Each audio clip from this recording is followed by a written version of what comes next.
Morning guys, it is like 7:15. I am literally exhausted. I'm such an idiot, like I didn't get to sleep till so late and I booked in on a class for spin at 7:30 and now I regret it and I hate myself. So yeah, just off to spin. I'm sure I'll feel better for it, like, don't get me wrong, but ugh, don't know why I bother. Hey guys, so it's the afternoon now. I've just finished having my first session from a counselling service, and I just wanted to hop on, chat a little bit about my experience with it and answer a couple of your questions that I got through Instagram. And I also wanted to say thank you to everybody who sent me nice messages about getting therapy. I'm a massive advocate of therapy and I think everybody should have it.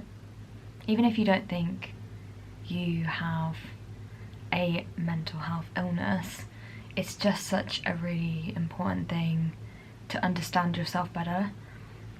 So I would, if you haven't already tried therapy, 100% recommend.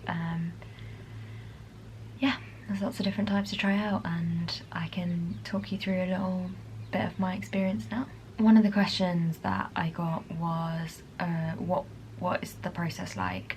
Long is the best way to put it. I mean, I guess I don't know what it's like in other countries. It's probably easier to find a therapist if you live in a country where all of your healthcare is private. But in the UK we have a publicly funded healthcare service, so obviously that includes things like mental health services and therapy. But if you want to go through the NHS, it will take you 3 to 6 to 12 months to get any support, especially if you're not a serious case. I think I put in for this therapy about 2.5 months ago. Had my initial assessment about a month ago in September. Then I got offered this first session today, which is obviously a month after my initial assessment, and then I may now have to wait another 2 to 3 months to basically, because all of the counsellors and the therapists are all busy, they're booked up, and they can only offer, so they only offer like sets of, I think it's 6 to 10 sessions at a time. So I guess when somebody comes out of one session, then they put the next person into a session, and that also makes it more difficult to find a therapist that you connect with, because I think that it's really important to connect with your therapist as well, and not just be somebody who you don't get on with. But obviously if you don't get on with your therapist, you have to start again, you have to start the process again, and you have to go back to the back of the queue. So yeah, it's long, but it's definitely worth it. But also I've had private counselling before and that's a lot quicker, and you can be a lot more picky, so I guess it depends what kind of thing you're looking for. Talking about being connected with your therapist, I had another question that was around whether or not I felt connected with my therapist. In my previous therapy, so I did a course of about 6 months last year, which was quite intense. It's quite a lot for like a therapy sessions, like they don't usually offer that much. I really felt really connected to my therapist at that time. She was the best therapist I've had, and I've had about 5 or 6 now.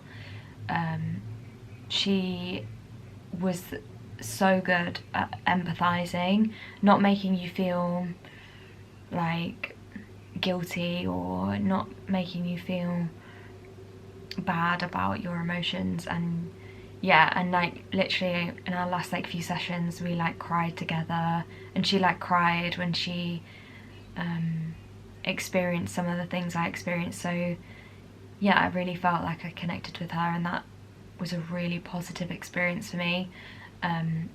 But we'll see with this next therapist how it goes. And I guess with connecting with your therapist, there's a question that I was given around whether I feel it's beneficial virtually, aside from obviously because we can't meet in person. I mean, firstly, the problem is technology doesn't always go the way you plan. So today I was supposed to do it on Zoom, and when we called in, she couldn't hear me. So she could see my face, she just couldn't figure it out. So yeah, we just ended up doing it over the phone. I think it's important to be able to see your therapist. So hopefully for the next sessions, I'll be able to see somebody face to face, because otherwise you don't feel like you get that human connection. I wouldn't want to do therapy over the phone, but I know a lot of people do, and they have a good experience with that. And I guess it's more about what you feel comfortable with. If you want to do it over the phone, if you want to prefer to do it in Zoom, or you'd prefer to kind of wait and do it face to face when that option is available again.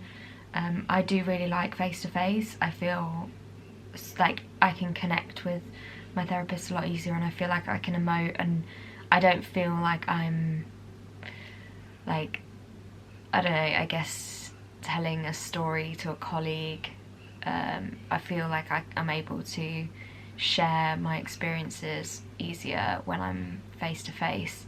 But I guess, you know, it's just the times, and I would rather have some form of therapy instead of none.